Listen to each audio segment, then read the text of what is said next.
Alors, vous êtes bien installés? Allez, c'est parti. Je suppose. Alors, bonjour. Bonjour. Alors, on fait un petit tour extérieur de Volcania pour voir tout autour de nous. Et alors, juste à votre gauche, vous voyez un petit GCR. Alors, ce GCR, c'est un phénomène post-volcanique. Et cette geyser, c'est un geyser artificiel qui mesurait à peu près 20 mètres de jet d'eau. Malheureusement, on ne peut pas avoir ce genre de phénomène en région Auvergne, en chaîne de pluie. Mais par contre, il y a le plus grand geyser observé, c'était entre 1902 et 1903 en Nouvelle-Zélande, qui mesurait à peu près 400 mètres de jet d'eau. C'est un grand geyser. Alors à votre droite, nous voyons un petit parc aventure pour les enfants, ou même pour les adultes. Aujourd'hui il fait beau, n'hésitez pas à aller, mais vraiment c'est belle balade à faire dans l'extérieur de Volcania, et ça dure à peu près, je pense, entre 20, 25 et 35 minutes. Alors on parle de parc lui-même. Il fait à peu près, l'extérieur de Volcania, il fait à peu près 57 hectares. Extérieur et intérieur, c'est à peu près 15 000 mètres carrés. Mais à la base, c'est un terrain militaire. Mais après, le conseil régional de Auvergne a l'autorisation pour construction de Volcania. Les armées de militaires de Clermont, ils utilisent ce terrain pour dépôt des armées. Alors, on parle de véhicule lui-même. Vous voyez que moi, j'ai juste tapé le départ et pause. Les voitures qui marchent tout seules. Alors, il dirige son direction avec le GPS, avec les satellites. Vous voyez cette petite antenne juste en dessous, dans les coins aussi. Alors, par rapport à l'énergie, il utilise la batterie électrique, juste sous le pied. Alors, vous voyez juste deux cabanes à votre droite et juste devant vous. Entre 1990 et 1997, ces deux cabanes, ils étaient occupées par une association. Alors, à votre avis, quel genre d'association? L'association des animaux. Oui, très proche, mais quel animal? Les ours. Non. Oiseaux. Exactement, monsieur. Alors, c'était pour observer le flux migration des oiseaux.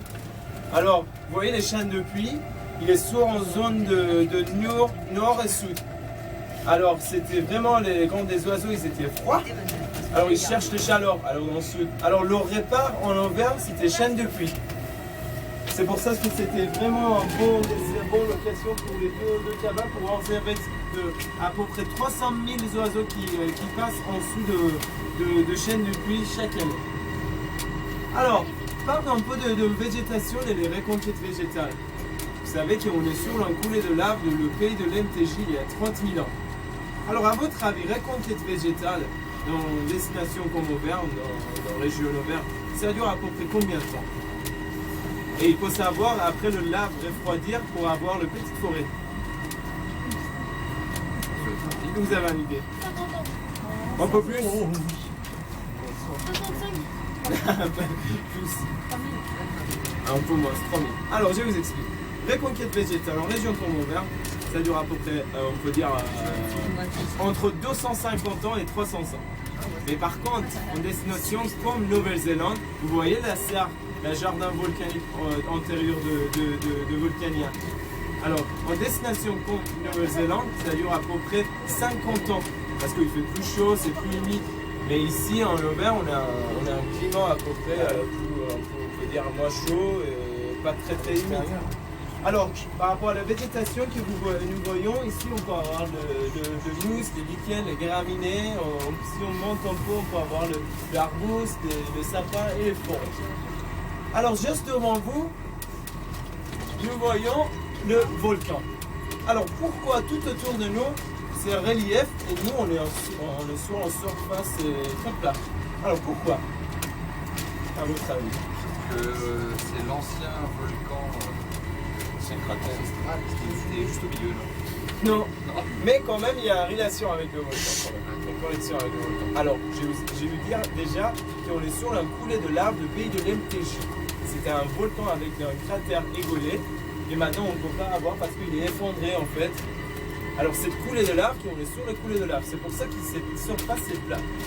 Alors, on parle un peu des volcans de chaîne de pluie. Alors, à votre droite, vous voyez le Pitcomb, un volcan très très particulier. Pourquoi il est particulier? Parce qu'à la base, ce volcan il a un cratère emboîté. Il a 2 cratères. C'est le seul volcan de la chaîne de pluie qui a 2 cratères. Alors pourquoi? Parce qu'il y a 2 éruptions différentes. Alors, une deuxième particularité, c'est un volcan privé. C'est trop bizarre un volcan privé. Hein. Il y a 150 propriétaires qui sont occupés de ce volcan. Alors, est-ce que vous voyez le ligne qui commence juste un sommet qui descend juste en bas? Oui. Alors, c'est la limitation parcelle pour chaque propriétaire.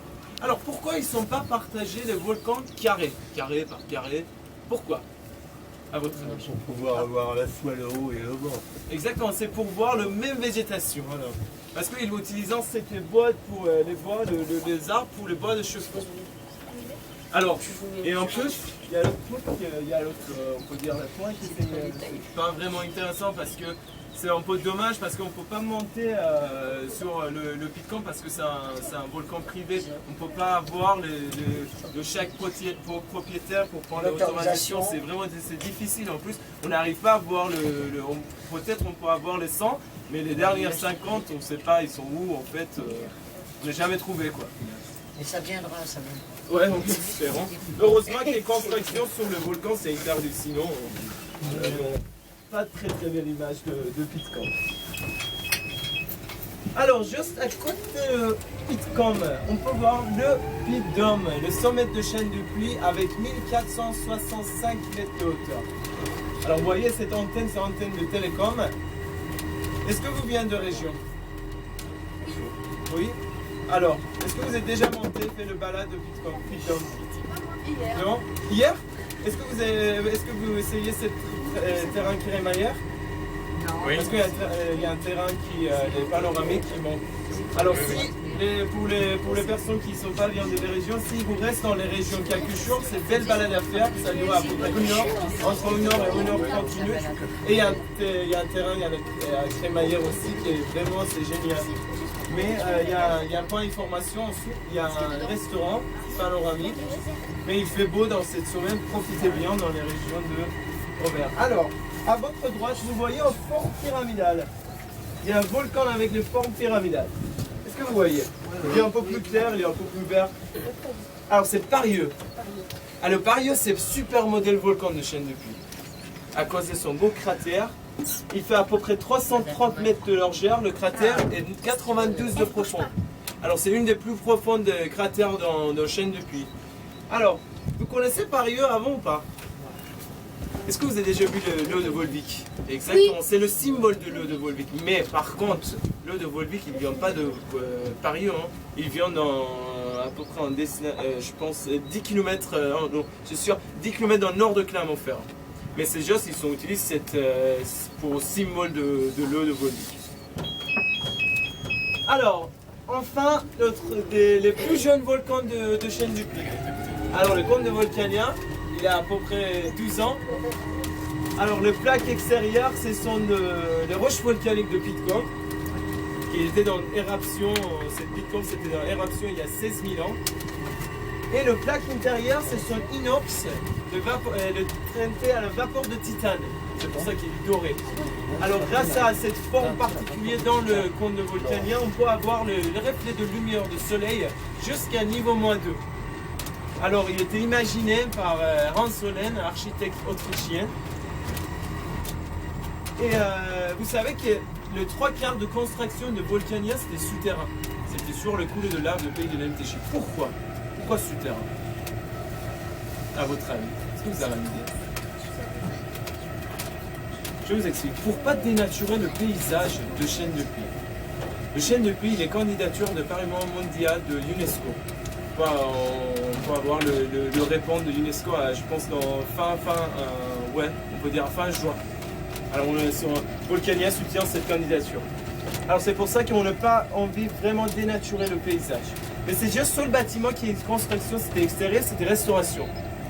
Pour avoir le vieux panoramique de chaîne de pluie. Alors, le cratère. La dernière chose que je vais vous expliquer pour cette fin de notre tour, le cratère. Ce cratère, C'est un cratère artificiel par contre. Mais les couches, les différentes couches de coulées de lave que vous voyez dedans, c'est un coulé de lave de pays de l'MTJ. Mais par contre, les gournements, les bruits que vous entendez, c'est un gournement vrai enregistré par Maurice et Cathy Graff, un couple volcanologue français qui sont vulgarisés la volcanologie en France. Ils ont enregistré cet gournement en volcan de Etna en Sicile de Italie. Alors malheureusement ils sont décédés dans volcan de Onsen de Japon en 1991 dans un nuage ardent. Alors est-ce que vous avez des questions? La question? Alors je vous laisse, je vous souhaite une très très belle journée.